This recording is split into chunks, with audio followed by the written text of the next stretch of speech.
आज हम लोग क्या करने वाले बाबू, फिजिक्स से कुछ महत्वपूर्ण ऑब्जेक्टिव क्वेश्चन डिस्कस करने वाले हैं। फिजिक्स से कुछ महत्वपूर्ण मिलान करने वाला क्वेश्चन, मिलान करने वाला एग्जाम में तो नहीं आता है, बट उसमें जो जो क्वेश्चन है, जो जो लाइन आएगा वो आपके लिए इंपॉर्टेंट होगा। ठीक है, चलिए शुरू करते हैं। आपको हम एक बात बता दें, यदि आप ये पेपर पूरा कंप्लीट कर लेते हैं तो फिजिक्स में एक भी ऑब्जेक्टिव नहीं छूटेगा। नहीं दे सभी लोगों, पूरा क्वेश्चन क्या होगा, आसानी से बन जाएगा। तो चलिए शुरू करते हैं, देखते हैं क्या क्वेश्चन दिया है। क्वेश्चन नंबर 1 दिया है, किसी दर्पण से आप चाहे कितनी ही दूरी पर खड़े हो, आपका प्रतिबिंब हमेशा आभासी बनता है। संभवतः दर्पण है, हमेशा आभासी बोला है, बड़ा छोटा नहीं बोला। तो हमेशा आभासी किस दर्पण से प्रतिबिंब बनता है, समतल के सामने भी और उत्तल। ये आपको आंसर मिलेगा ना। अब आप ऑप्शन ढूंढिए, अच्छा ऑप्शन पढ़ना है। ऑप्शन ए केवल समतल, बी केवल अवतल, सी केवल उत्तल, डी या तो समतल अथवा उत्तल। तो ऑप्शन नंबर क्या होगा, डी। तो डी कर दो, समझ में आया। चलिए अगला क्वेश्चन देखते हैं। क्वेश्चन नंबर 2 दिया है, निम्न में कौन सा पदार्थ लेंस बनाने के लिए प्रयुक्त नहीं किया जा सकता। तो देखिए, तो लेंस बनाने के लिए वो सभी पदार्थ प्रयुक्त कर सकते हैं जो पारदर्शी हो, जिससे अपवर्तन हो सके। ऑप्शन ए दिया जल, तो जल से अपवर्तन होता है, कांच से भी होता है, प्लास्टिक से भी हो सकता है, लेकिन डी क्या है, मिट्टी से। मिट्टी से ऑप्शन नंबर क्या होगा, डी। तो डी टी कर देंगे। अगला क्वेश्चन, किसी गोलीय दर्पण तथा लेंस की फोकस दूरी क्रमशः -15, अच्छा क्रमशः नहीं दिया, कोई बात नहीं, दोनों का फोकस दूरी कितना है, -15 सेंटीमीटर। दर्पण का भी -15, लेंस का भी -15। तो बोला गया कि दर्पण तथा लेंस संभवतः है। तो हम लोग पढ़ते चिन्ह परिपाटी के अनुसार, पता है किस दर्पण का फोकस दूरी माइनस में होता है, अवतल, और किस लेंस का, अवतल, यानी दोनों अवतल होगा। तो ऑप्शन नंबर क्या होगा, ऑप्शन नंबर ए। देखिए ऑप्शन नंबर ए में क्या बोला है, दोनों अवतल क्या करेंगे, ऑप्शन नंबर ए टिक कर देंगे, दोनों अवतल को दिक्कत। अगला क्वेश्चन, समतल दर्पण की वक्रता त्रिज्या अनंत होती है, ऑप्शन नंबर बी। तो बी टिक कर देंगे, किसी दिक्कत। कितना सवाल हो गया, 4।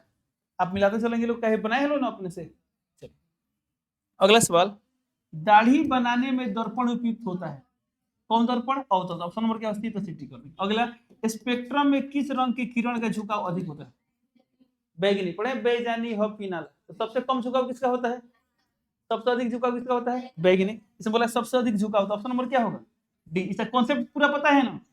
चलिए अगला क्वेश्चन, किस दर्पण द्वारा सीधा एवं आवर्धित प्रतिबिंब, सीधा और आवर्धित, आवर्धित यानी बड़ा, तो मात्र एगो दर्पण है जो बड़ा प्रतिबिंब बना सकता है, कौन दर्पण है, अवतल। इन ऑप्शन नंबर क्या होगा, ए 80 कर देंगे। अब हम आपसे ये पूछते हैं, अवतल दर्पण के सामने वस्तु को कहां रखेंगे तो सीधा और आवर्धित प्रतिबिंब बनेगा, पी और एफ के बीच। बहुत सही, सब पता है ना।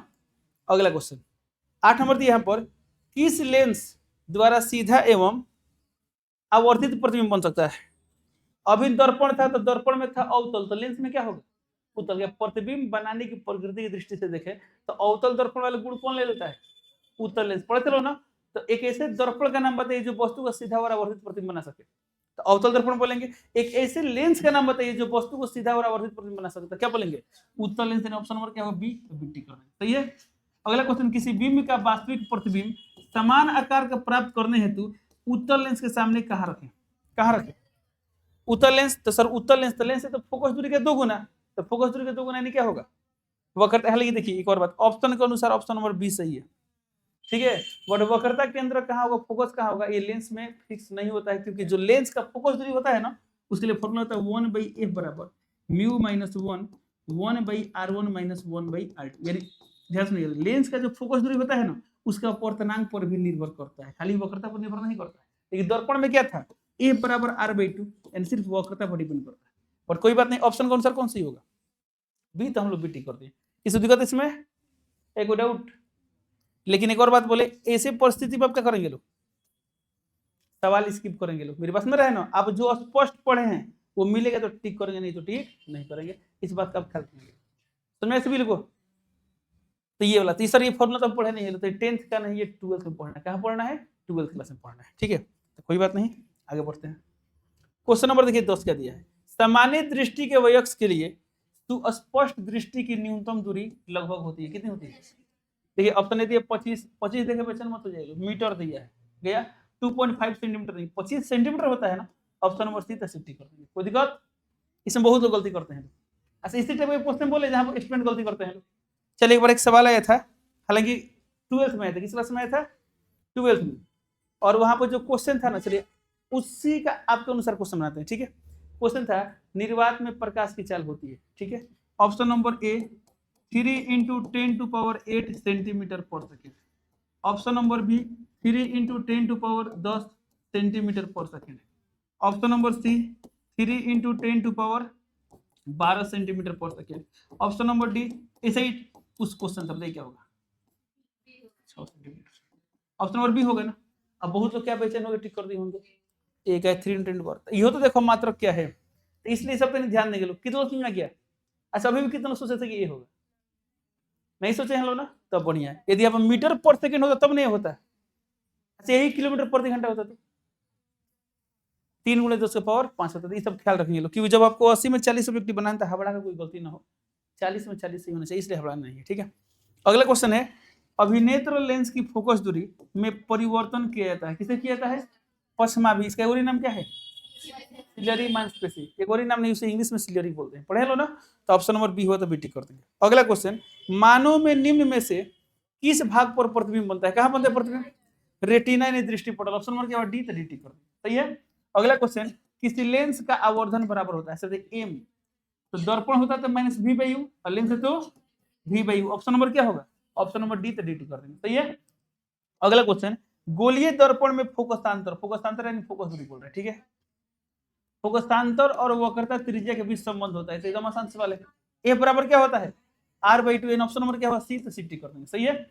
अगला, जो नेत्र निकट स्थित वस्तु को साफ नहीं देख सकता है, नेत्र में होता है दूरदृष्टि दोष। निकट दिखाई नहीं दे रहा है, उसे कौन दोष बोलते हैं? दूरदृष्टि दोष बोलते हैं। क्यों बोलते हैं? पढ़े थे लो ना। चलिए, ऑप्शन नंबर क्या होगा? ऑप्शन नंबर ए, टिक कर देंगे। सही है। अच्छा, यही रहता है कि निकट दिखाई दे रहा है, दूर दिखाई नहीं दे रहा है, तो क्या होता है? निकट दृष्टि दोष। अगला क्वेश्चन, स्पेक्ट्रम प्राप्त करने के लिए उपयोगी है प्रिज्म। मैंने ऑप्शन नंबर क्या हुआ? डी, तो डी टिक कर देंगे। सही है। चलिए अगला क्वेश्चन देखते हैं।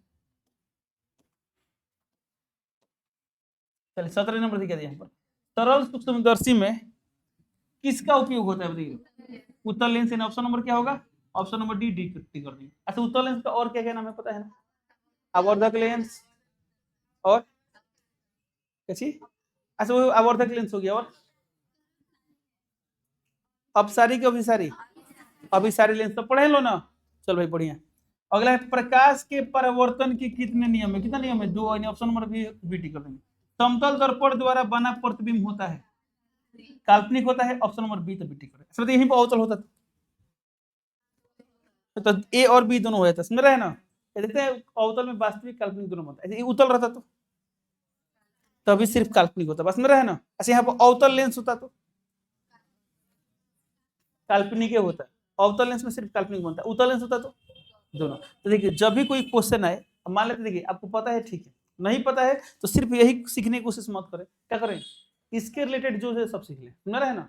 जैसे याद है बताए थे, एल्केन का सामान्य सूत्र आ गया एग्जाम में, आपको नहीं, मैंने एग्जाम में नहीं, अभी प्रैक्टिस में, और आपको नहीं याद है तो क्या खाली एल्केन का याद करेंगे?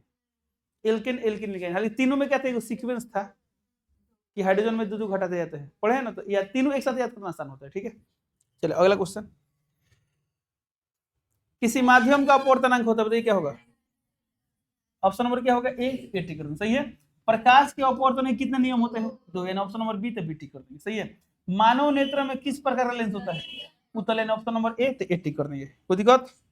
अगला क्वेश्चन 23, निकट दृष्टि दोष को दूर करने के लिए किस लेंस का उपयोग किया जाता है?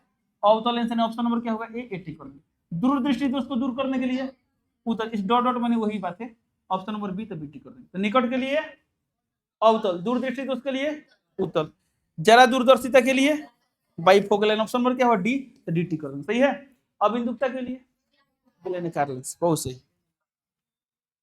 आगे दिए तो अबिंदुकता को दूर करने के लिए बेलेनिकार लेंस। ऑप्शन नंबर क्या होगा? सी, टिक कर देंगे। इसका रिवर्स भी पूछता है, अवतल लेंस का उपयोग किया जाता है, 4 को बीमारी के नाम लिख देगा, बना लेंगे लो ना। चलिए अगला क्वेश्चन देखिए क्या दिया है, निर्वात में प्रकाश की चाल क्या होती है? आराम से 3 × 10⁸ मीटर पर सेकेंड। तो अच्छी बात है कि पहले ही दे दीजिए ऑप्शन नंबर, इसको इधर लिखे होते, इसको इधर लिखे होते ना, तो कितना लोग क्या करते, मैंने अब समझा गया है ना। चलिए अगला क्वेश्चन, लेंस में मुख्य फोकस की संख्या होती है, तो ऑप्शन नंबर बी, तो बी टिक कर देंगे। समझ रहा है ना। देखिए हम आपसे एक सजेशन देंगे कि सवाल स्किप करेंगे, नहीं तो सभी लोगों एक बार में मुख्य फोकस एक ही होता है, वो होता है, समझिए उत्तर लेंस से समझिए, इधर से प्रकाश भेजेंगे तो मुख्य फोकस यहाँ पर मिलेगा, इधर से भेजेंगे तो कहाँ मिलेगा? यहाँ मिलेगा, समझ रहा है ना। इसलिए सब सवाल से पूछेंगे लोग। अगला क्वेश्चन, परिवर्तन के नियम से संबंधित होता है, आपतन कोण बराबर परावर्तन कोण, ऑप्शन नंबर क्या होगा ए, 80 कर देंगे। प्रकाश की किरणें गमन करती है, यानी ऑप्शन नंबर ए तो 80 कर देंगे, सही है। अगला क्वेश्चन, कौन सा पद विद्युत शक्ति को निरूपित नहीं करता है? चलिए तो याद कीजिए, पढ़े थे P बराबर VI square R V square by R, ये सभी फॉर्मूला को याद होना चाहिए, सही है। तो चलिए ऑप्शन ए दिया I स्क्वायर R, तो सही है। I R स्क्वायर, तो ऑप्शन नंबर बी तो बीटी करो, सही है। कितना समझा गया? अगला क्वेश्चन देखते हैं। चलिए हाँ, अब ये न्यूमेरिकल पोर्शन आ गया, ध्यान देंगे लोग। आई होप आपको पता होगा, ये आपकी किताब का सवाल है ना। देखिए क्या दिया है, प्रतिरोध R के किसी तार के टुकड़े को 5 बराबर भागों में कटा जाता है। चलिए अब यहाँ पे एक तार है, क्या है तार, कितने भागों में कटना है? 5, 1 2 3 4 5 हो गया। देखिए तो अब पूरा का प्रतिरोध कितना है R, तो बताइए। अच्छा बताइए, अभी जो दिख रहा है श्रेणी क्रम है, समांतर क्रम, श्रेणी क्रम, तो जब पूरा का R था तो इसे क्या होगा R/5, इसका प्रतिरोध क्या होगा R/5, इसे क्या होगा R/5, इसे क्या होगा R/5, सही है गलत होती है? सही है। अब 5 टुकड़ा में करिए, जब पूरा का प्रतिरोध R है तो एक टुकड़ा कितना होगा R/5 होगा। देखिए इसमें क्या दिया है, 5 बराबर भागों में काटा जाता है, इन टुकड़ों को फिर पार्श्व क्रम में, किस क्रम से जाते हैं ये 5 का टुकड़ा, अब इसको किस क्रम से दीजिए, समांतर क्रम से दीजिए, सजा दिए समांतर क्रम में, पार्श्व क्रम में सजा दिया जाता है। यदि संयोजन का तुल्य प्रतिरोध R डैश, अब इसका समतुल्य प्रतिरोध कितना आता है R डैश, कितना आता है R डैश, तो बोला गया R/R डैश का मान क्या होगा। अच्छा एक सवाल बताइए, ये R जो है कौन क्रम वाला है, श्रेणी क्रम वाला समतुल्य है कि समांतर क्रम वाला है, और नीचे क्या है समांतर, तो कॉमन सेंस लगाइए, कुछ ऑप्शन गैप कीजिए। ऊपर है श्रेणी, नीचे है समांतर, तो हम लोग पढ़े ना श्रेणी क्रम वाला प्रतिरोध ज्यादा होता है, समांतर वाला क्या होता है, जब ज्यादा बटा कम करेंगे तो कन्फर्म उसका मान 1 से अधिक ही कम आएगा। ऊपर बड़ा नीचे छोटा भाग करेंगे तो 1 से अधिक ना आएगा। देखिए तो ऑप्शन बोला 1/25 को भी हो सकता है, नहीं देखेंगे 1/5 हो सकता है, नहीं। अब है दूगो में कौन हो, अब कौन हो सॉल्व करना पड़ेगा। तो मानिए किसी को गेस भी यदि करना होगा तो क्या चारों ऑप्शन में गेस करेगा, अब दूगो में, तो दूगो में गेस करने में सही होने की संभावना ज्यादा है कि 4 गो में, दूगो में, मेरी बात में रहे ना। लेकिन अब इसको सॉल्व करते हैं, तरीका पता होना चाहिए, तो हम पूरा एकदम लॉजिक से सॉल्व करते हैं, नहीं तो इसका जल्दी भी बना सकते हैं। कैसे सॉल्व, आप एग्जांपल ले लेते, कैसे 1 ओम मान लेते तो सब मिला कितना होता है 5 ओम होता है, यानी आर का मान कितना होता है 5 ओम। अब आर डैश निकाल लेते, बट कोई बात नहीं, चलिए सर आर डैश निकाला, बताइए इसका प्रतिरोध कितना है R/5, ये भी कितना है R/5, ये भी कितना है R/5, ये भी कितना है R/5, ये भी कितना है R/5। तो समांतर क्रम में जब समान प्रतिरोध के प्रतिरोधक होते हैं, अब देखिए फॉर्मूला से निकाल सकते हैं, लेकिन जल्दी याद है ना R/n। बताइए तो यदि R प्रतिरोध वाले n प्रतिरोधक समांतर क्रम में जुड़े हो तो समतुल्य प्रतिरोध क्या होता है R/n, यानी एगो प्रतिरोध लिख दो, बटा में जोगो भाग कर दो, यही ना पढ़े हैं लोग। तो बताइए इसमें एगो का प्रतिरोध कितना है R/5, टोटल कितने प्रतिरोध है 5, तो 5 से भाग करना है, तो कितना गया R/5 बचे 25, तो नहीं आया। देखिए तो हो गया, बन गया, यहीं पे आंसर आ गया। तो हमें क्या निकालना था इसमें R/R डैश, तो R/R डैश निकालना, ठीक है सर। R का मान R डैश का मान कितना है R/25 ने लिखते हैं R/25, सही। R खत्म हुई, 25 ऊपर आएगा तो कितना आंसर आ गया 25, कहीं दिया है 25, ऑप्शन नंबर डी तो रेडी कर देंगे। कितने स्टूडेंट बना सकते हैं, अब बन जाएगा, कोई दिक्कत। एक और बात, जिनको दिक्कत है इस तरह से, अब इस तरह बट्टा वाला से तो एलर्जी है, तो जिनको भी बट्टा वाला से एलर्जी क्या करेंगे, कोई एग्जाम्पल ले लेंगे। समझ जाते हम इसका प्रतिरोध कितना मान लीजिए, बोलिए एक छोटा टुकड़ा प्रतिरोध कितना मान लीजिए, बोले उतना मान लेंगे, 5 ओम 10 ओम 20 ओम 1 ओम 4 ओम, जो बोलिए। चलिए कुछ लोग 5 ओम बोल रहे हैं, तो यहाँ ले 5 ओम मान लेंगे, कितना ओम, तो जब ये 5 ओम का एक टुकड़ा है तो पूरा प्रतिरोध कितना था 25, अरे 25 ना होगा, यानी आर का मान कितना होगा, आर का मान 25 ओम, समझ। यानी अब इससे क्या हुआ 25 ओम का एक तार था, जब 5 टुकड़ा की तो कितना ओम प्राप्त हुआ 5 ओम, तो आर का मान दिया है। अब इन 5 ओम को समांतर क्रम से जाना है, किसमें से जाना है समांतर में, समझिए अपने से। मान लो 5 ओम नीचे 5 ओम सब समांतर में है, तो इसका समतुल्य प्रतिरोध है R डैश, तो R डैश का मान कितना होगा एगो प्रतिरोधक बटा, मतलब एगो प्रतिरोधक को है 5, तो देखिए कौन कितना है 1 ओम, कितना के 1 ओम हो गया, तो R डैश का मान 1 ओम, R का मान 25 ओम, हमें निकालना है R/R डैश। तो बताइए बाबू R का मान कितना है 25, इसका है 1, 25 आंसर आई नहीं है। अब कुछ भी मान के बनाइए आंसर से आएगा, आसान है भाई। चलिए तो इसका आंसर क्या गया ऑप्शन नंबर डी, तो डी कर कोई दिक्कत। अगला क्वेश्चन दिया, किसी विद्युत बल्ब का अनुमंतक 220 वोल्ट 100 वाट, अनुमंतक का मतलब बताया गया था, यानी उस बल्ब को यदि हम 220 वोल्ट सप्लाई करेंगे तब शक्ति व्यय कितना होगा, तब 100 वाट होगा, क्या होगा 100 वाट माने 100 जूल पर सेकंड, 1 सेकंड में 100 जूल एनर्जी खर्च होगा। अच्छा यदि उसका वोल्टेज कम करें तो एनर्जी तो कम नहीं खर्च होगा। मेरी बात समझिए लोग, एक बल्ब पर लिखा है 220 वोल्ट 100 वाट, इसका माने क्या होगा, जब 220 वोल्ट से जुड़ेंगे तब 100 वाट, उसमें क्या बोलते हैं 100 वाट उसका शक्ति होगा। यदि वोल्टेज कम हो तो पावर कम हो जाएगा। ये पढ़े थे हम लोग, याद है ना।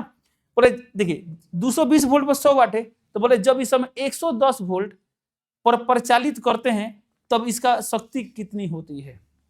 अरे बहुत लोग सोचिए ये सर ही आधा होता तो ही आधा कर दो तो चल जाए काम से। क्या क्या बोले हम लोग 25 अब देखते हैं सही है गलत है, लेकिन सही है, बट कैसे 25 को पता होना चाहिए ना। तो कितने लोग डायरेक्टली वो रिलेशन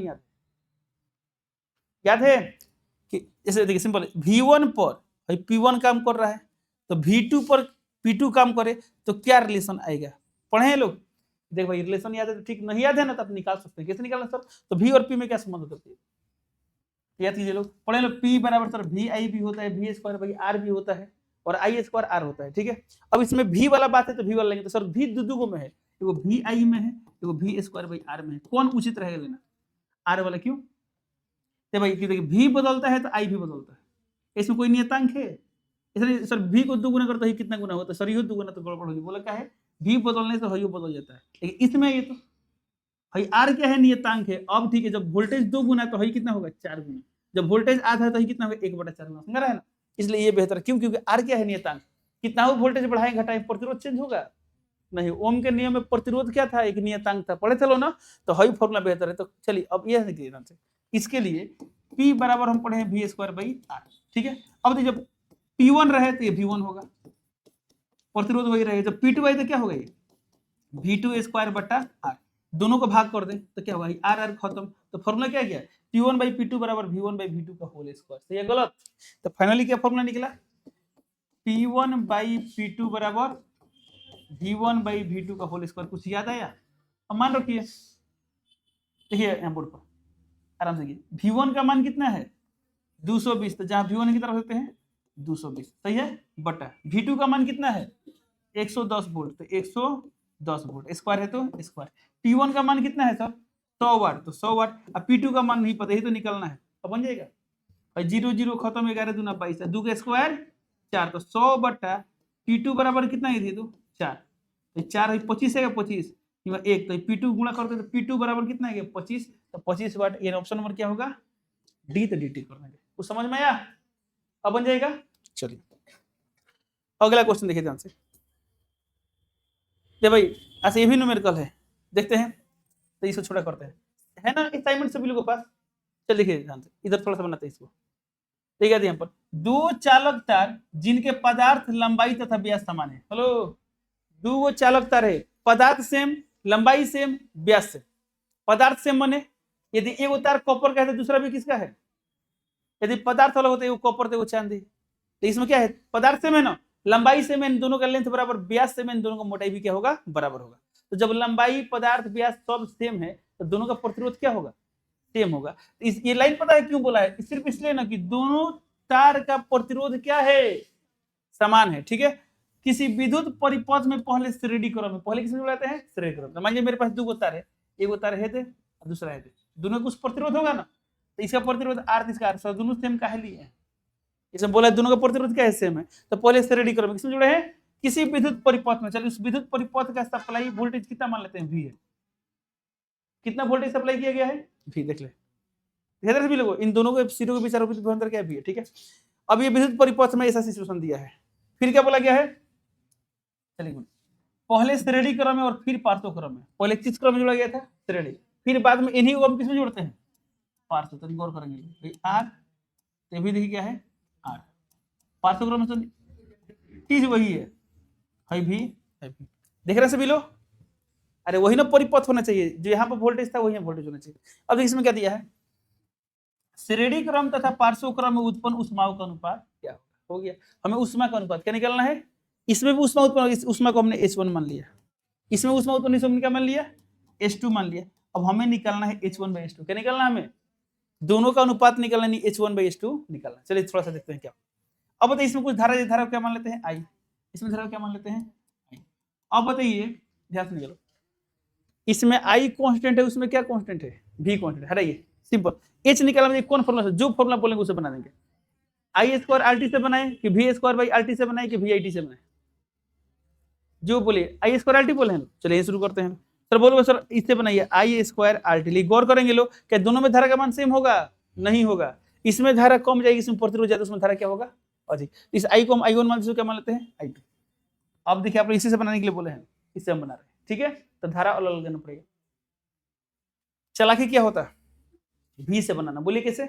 दोनों में भी क्या है देखिए, तो नियत है। अच्छा तो इसका फॉर्मूला ये है, आई स्क्वायर को लिख सकते हैं वी स्क्वायर बाई आर। ठीक गलत? या टी है तो टी, इसे भी बना सकते हैं। इससे तो नहीं जल्दी बनेगा, क्या होगा? जल्दी बनेगा। अब जब आप ये बोले हैं तो इससे आगे बनाएंगे उसके बाद। अब बताइए सर हमें आई चाहिए, तो इस परिपथ में आई का मान निकालना होगा ना।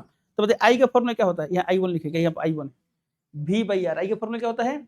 इस सिस्टम के लिए भी क्या है? भी। अब बटा में आर यानी प्रतिरोध, तो प्रतिरोध कितना होगा? आर प्लस आर कितना आएगा? अरे बताइए समतुल्य प्रतिरोध 2r होगा। आई का मान इतना गया, स्क्वायर है तो स्क्वायर इंटू आर माने प्रतिरोध। सिस्टम का प्रतिरोध कितना है?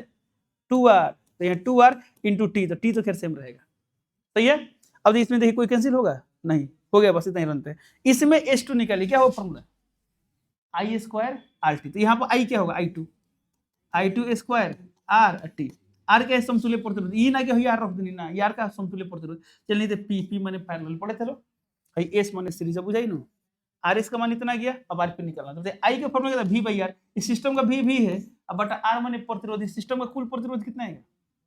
R by two. निकालिए यहाँ पर आर बाई टू स्क्वायर है तो स्क्वायर इंटू आर पी। समतुल्य प्रतिरोध कितना आएगा? R by two into T है तो टी, सही है। अब देखिए दो को ऊपर भेज दे, चलिए तो हमें क्या निकालना है? H1 by H2। क्या निकालना है? एक काम करते हैं, यहाँ निकालते हैं H1 बाई H2। अब बताइए इसमें क्या है? देखिए तो भी स्क्वायर बटा दो का स्क्वायर 4r स्क्वायर इंटू में कितना है यहाँ पर? 2r। 2r इंटू टी है तो टी। अब देखो वहां पर H2 का मान कितना है? देखिए तो भी स्क्वायर बटा में कितना है? आर स्क्वायर बटा दो का स्क्वायर 4, तो 4 यहाँ भेज दीजिए, तो यहाँ वाले यहाँ भेज सकते हैं। और इंटू में कितना है? आर बाई टू इंटू क्या है? टी। तो टी टी क्या हुआ? खत्म, सही है भाई। आर से आर खत्म भाई, V square by R, V square by R मतलब आर स्क्वायर खत्म, खत्म हो जाएगा। अब देखिए ध्यान से, देखिए दो दूना 4 यहाँ कर दे, सही है। अब देखिए, देखिए दो दूना 4, तो ऊपर आ रहा है 1/2 और नीचे आ रहा है 2/1। तो कितना है? 1/4 कर दिए, 1/4। ऑप्शन नंबर सी, तो सी कर देंगे, सही है। देखिए भाई, लेकिन अब देखिए यहाँ पर आसान कौन होता है बताइए? एक काम करते हमको H1 बाई H2 निकालना है ना, हम सीधे भिड़ते हैं H1 बाई H2 पर। तो गौर कीजिए लो, तो लिख दिए H1 बाई H2। एच का formula sir I square R T भी होता है, V square by R into T भी होता है।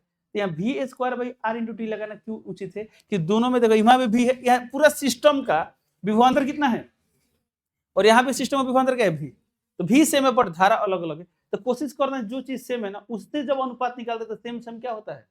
कट जाता है, इसलिए वो जल्दी बनेगा। आंसर क्या है था पता है ना? अब देखते इससे क्या होता है। तो चलिए यहाँ कोई लिख दिया भी square by R into T. तो गौर करेंगे लोग, तो हाई इस सिस्टम का ले रहे हैं ना, तो इस आर एस मान इससे रेडी क्रम वाला है। अच्छा जो मानना है मान सकते हैं, ठीक है सर। भी है तो भी लिए, टी है तो टी लिए, उसका क्या लिखे? उसका बताइए तो भी square by R P into T. और टी टी क्या हुआ? कैंसिल। भी स्क्वायर क्या हुआ? कैंसिल। ऊपर क्या आएगा? R P. देखिए क्या दिए तो आर पी बटा आर एस। आर पी माने समांतर क्रम वाला समतुल्य प्रतिरोध, तो कितना आएगा? R by two. तो लिख दिए आर बटा दो। अब देखिए नीचे क्या है? R S. इसका समतुल्य प्रतिरोध कितना आएगा? 2r, सही है भाई। आर से आर कटेगा, नहीं कटेगा? कटेगा।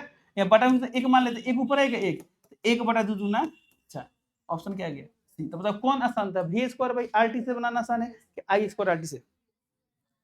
तो हमने किस तरह फॉर्मूला का चुनाव किया, कॉन्सेप्ट समझ में आया? क्यों ये चूज किए? जब हमको अनुपात निकालना है, और तो वो चीज लेंगे जो मैक्सिमम सेम हो। सेम होने से क्या फायदा होगा? कट जाएगा। समझना कैसे? बिल्कुल। ये क्यों सीखना इंपॉर्टेंट है? हो सकता है सब्जेक्टिव में सवाल आ जाए, मेरी बात सुन रहे लो ना, इसलिए सीखना आपके लिए क्या था? इंपॉर्टेंट था। चलिए अगला सवाल देखते हैं लोग। सवाल दिया यहाँ पर, ये तो हो गया ना ये वाला। चलिए 35 नंबर, विद्युत फ्यूज विद्युत धारा के किस प्रभाव पर कार्य करता है? उसमें प्रभावी ऑप्शन नंबर क्या होगा? ए 80 कर देंगे। विद्युत घंटी विद्युत धारा के किस प्रभाव कार्य करता है? चुंबकीय। ऑप्शन नंबर क्या होगा? बी, तो बी टी कर देंगे। किसी कुंडली का प्रतिरोध ज्ञात करने का सूत्र है। अब बताइए आई बराबर वी बाई आर पढ़े हैं, तो आर इक्वल टू क्या होगा? वी बटा ई। कौन नियम में पढ़े थे लोग? ओम के नियम में कहीं दिया आर बराबर वी बटा ई। ऑप्शन नंबर सी, तो सी टी कर देंगे, सही है। अगला क्वेश्चन, विद्युत धारा उत्पन्न करने की युक्ति को क्या कहते हैं? एमीटर।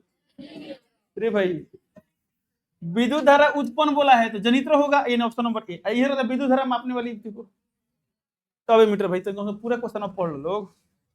लघुपथन के समय परिपथ में विद्युत धारा का मान, ध्यान से नहीं लो, विद्युत धारा बोला है, प्रतिरोध का मान कम होता है, प्रतिरोध कम होता है, धारा बढ़ जाता है। इसका आंसर क्या होगा? ऑप्शन नंबर सी, बहुत अधिक बढ़ जाता है। कंफ्यूजन नहीं होना चाहिए।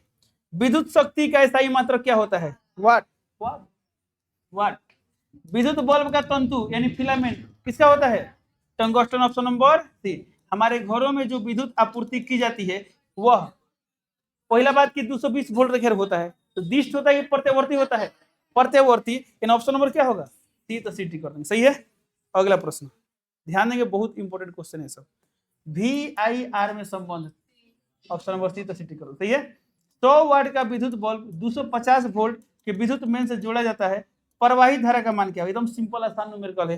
तो इसमें P का मान दिया है, V का मान दिया है, I का मान पूछा है, क्या होगा? तो कौन संबंध है तीनों में? क्या होता है? P बराबर VI। तो बताइए P का मान कितना है? 100। V का मान कितना है? 250। I का मान निकालना है, भाई 0 0 उड़ा दे, भाई बटा भेज दे, बटा में। तो I का मान कितना गया? 10/25। इसको हल कर लीजिए। 5 दूना 10 और 5 5 25, 2/5, तो 0.5 चौका 20, 0.4 दिया है।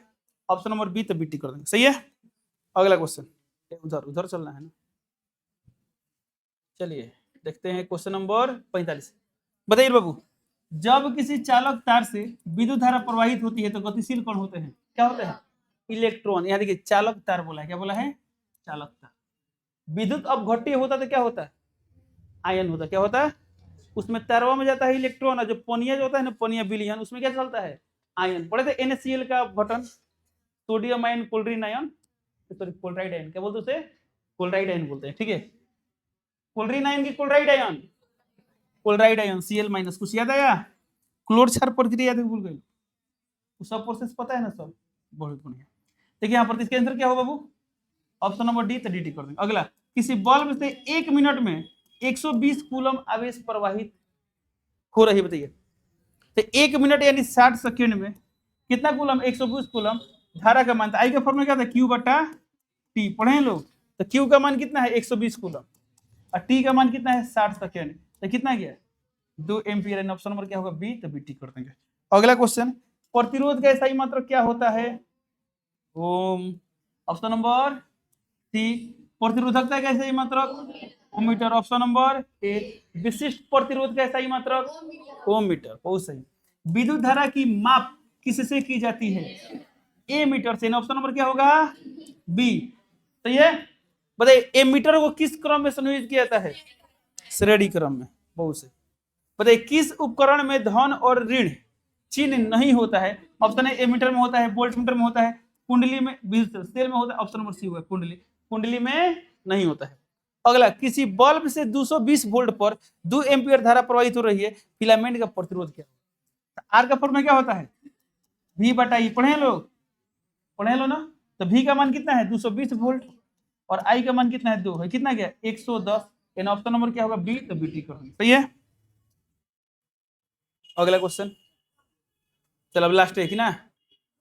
बताइए लोग, 1 किलोवाट घंटा में कितना जूल?